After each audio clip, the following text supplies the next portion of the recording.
So this is the start button.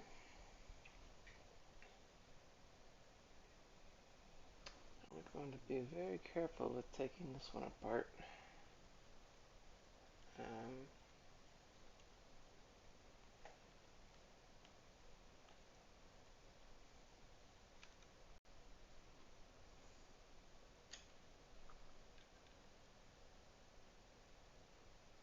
Not too much now, just enough to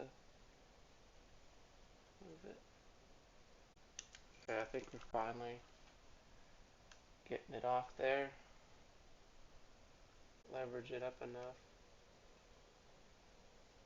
and not break that tab, because that is a very, very easy tab to break, and I would not want to break that. So, just gonna take our time. I may even come in here with a pair of tweezers. Let's see if I can just sort of get it started.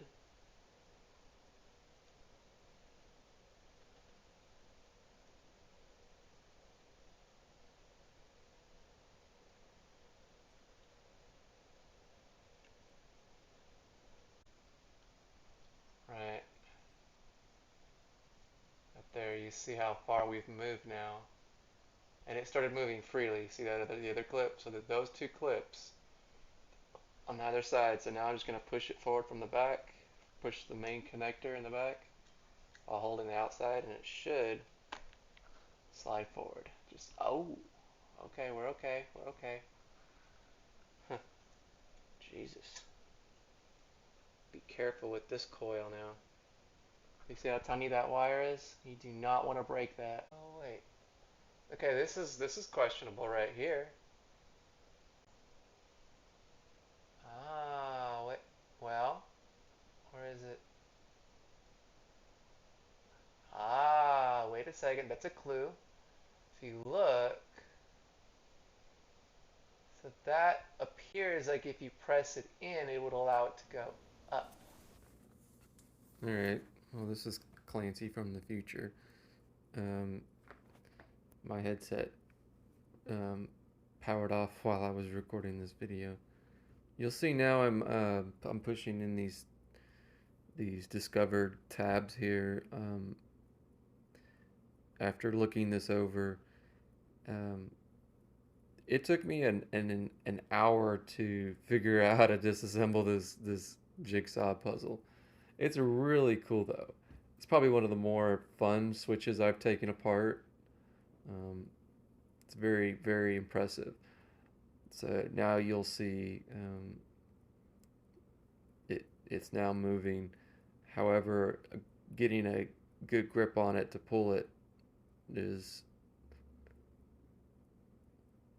so what I did was I took some tweezers and I've kind of pushed it from right at this point enough to grab it from the front and pull it the rest of the way out. So yeah, I've taken this hour-long, disassembly, and I've turned it into 5 minutes for you guys, 6 minutes. So I'm not gonna show the reassembly of this switch simply because, I mean, usually if you show taking it apart, you can usually put it back together. And I will tell you, it only goes together one way. I took my time. You don't want to break any of these tabs. Okay, there's the conductive silicone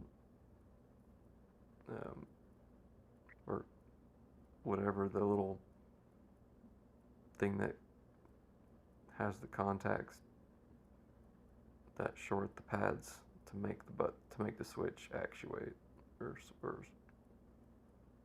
so here you'll see me with a couple of pry tools lifting this PCB board out of this final area here of the switch assembly, just applying even leverage so it all moves up together, and there goes the PCB.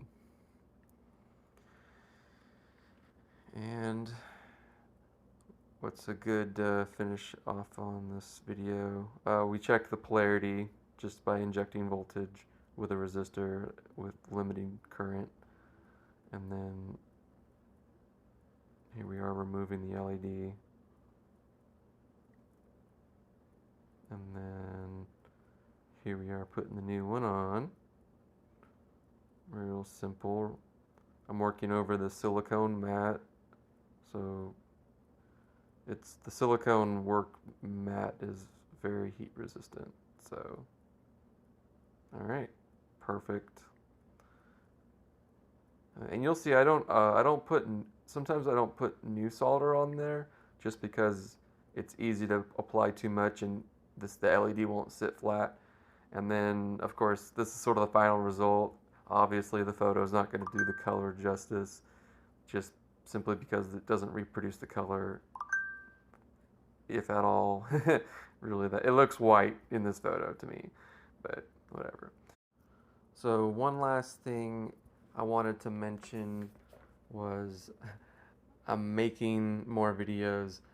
I finished the steering wheel, all the buttons on the steering wheel.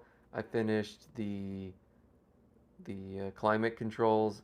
Even got the I'll actually share a photo here at the very end.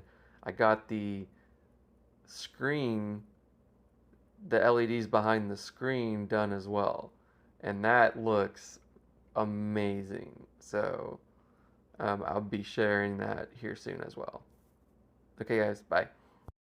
That's 1, 2, 3, 4, 5, 6, 7, 8, 9, 11, 12, 13. Ice blue LEDs right there. Like, those suckers all bright. That's awesome.